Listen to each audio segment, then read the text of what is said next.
All right, thank you very much for joining us on the program, Bamidele Ayemibo. Good morning. It's a pleasure to have you on the show this morning. Good morning. How are you today?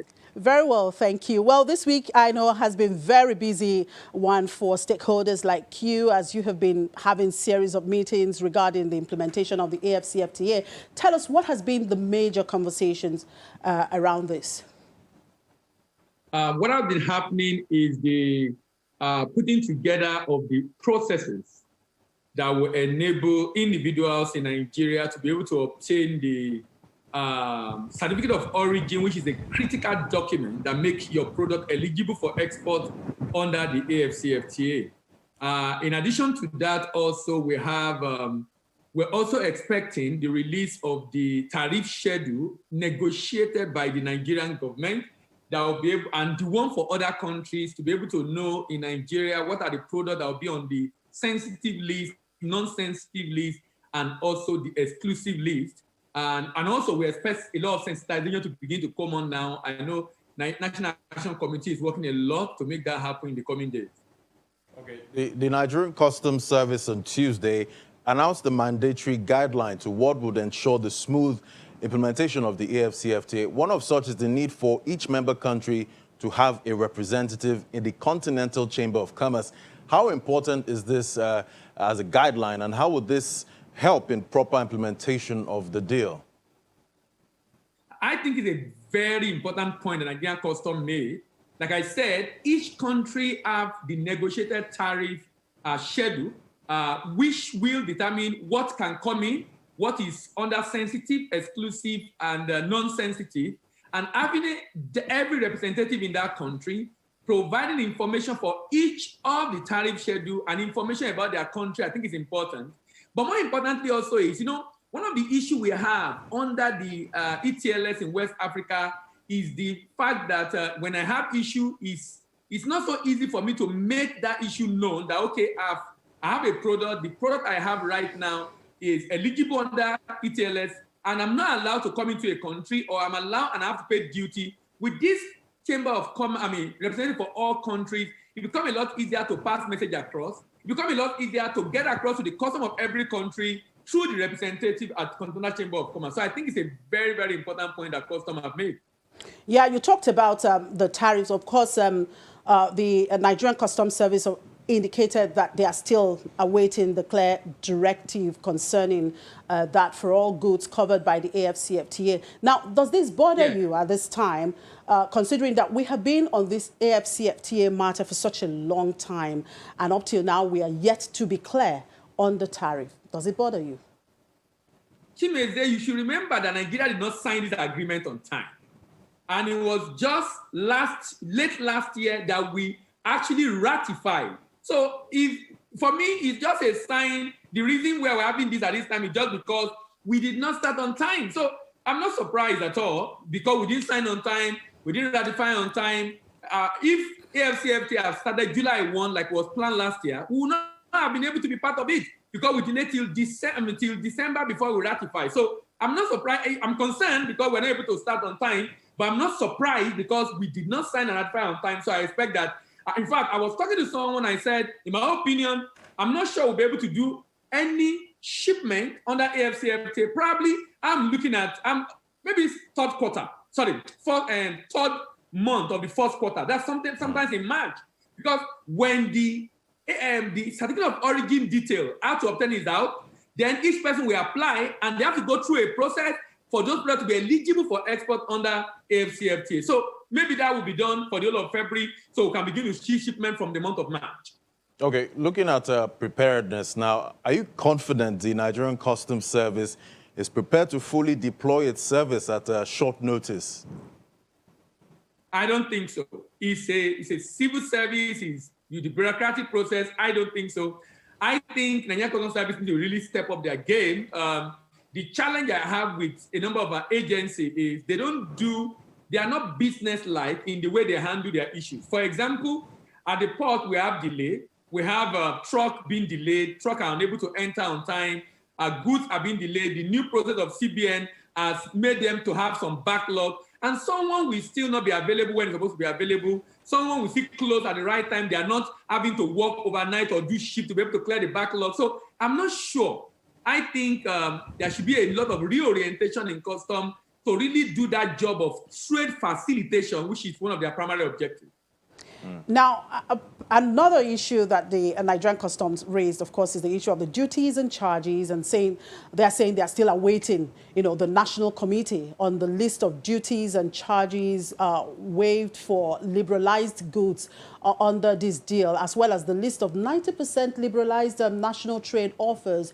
So for you, what are your expectations regarding these?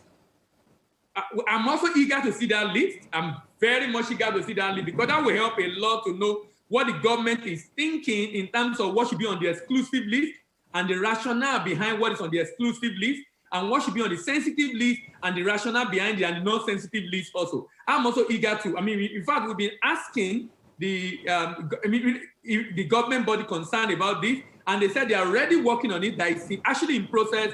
And I think in the coming days, maybe sometimes in February, we should have access to that. Because I'm waiting for that, and all the experts in the trade community are also eager to see that document. So the federal government declared this month as month of AfCFTA sensitization. How much enlightenment campaign is going on at the moment? They are just about to start. And I would rather January is the month of starting, not the month of sensitization. I think sensitization could be for the whole of this year. Right. Because we need a very serious and heavy sensitization, just like we do during election, so that every business concerned in Nigeria is aware of the possibility, potentials, and opportunity that await them, and how also to be able to go about the AfCFTA.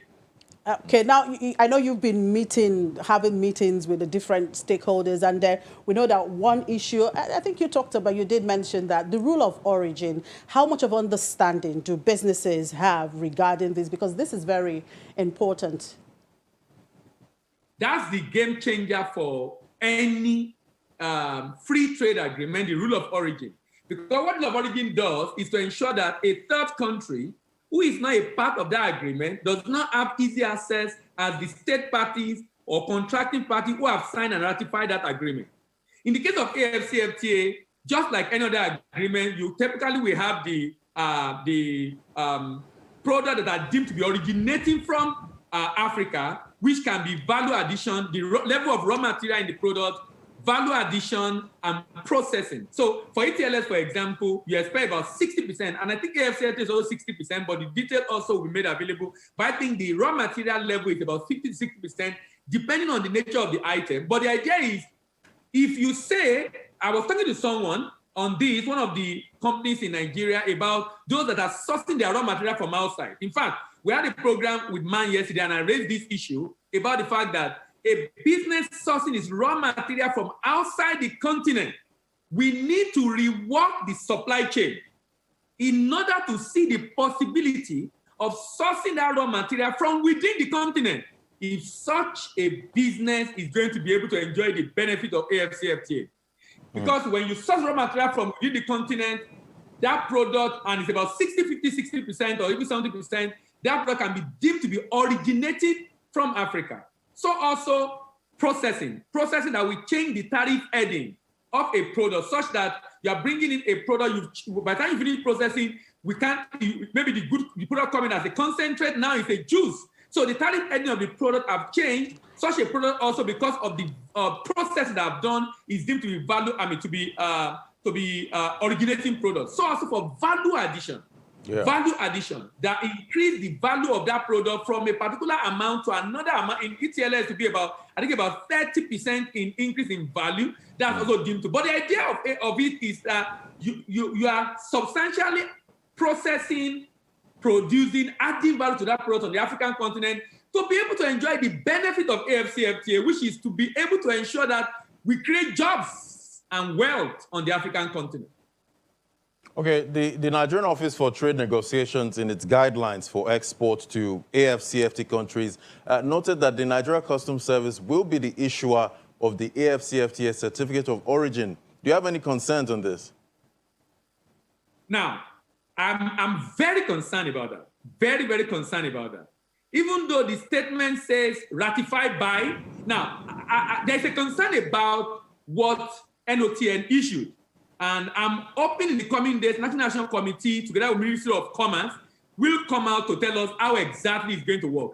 For me, when I saw that document, to me, it looked a little bit simplistic, and it doesn't look as if it's going to work. Because currently, under ETLS, you need to apply, and the application will be reviewed, and then there's a committee that will visit to ascertain what you have said.